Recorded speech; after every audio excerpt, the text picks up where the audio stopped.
Hello, this is LiquidOcelot, and guys, today I'm going to be showing you how to automatically post your YouTube videos to WordPress using Microsoft Flow. So what I'm going to do, I am on the home page of flow.microsoft.com.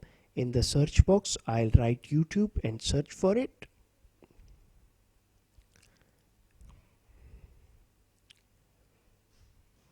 Now I'll look for this specific applet. This one it is. When I upload a video, create a WordPress post.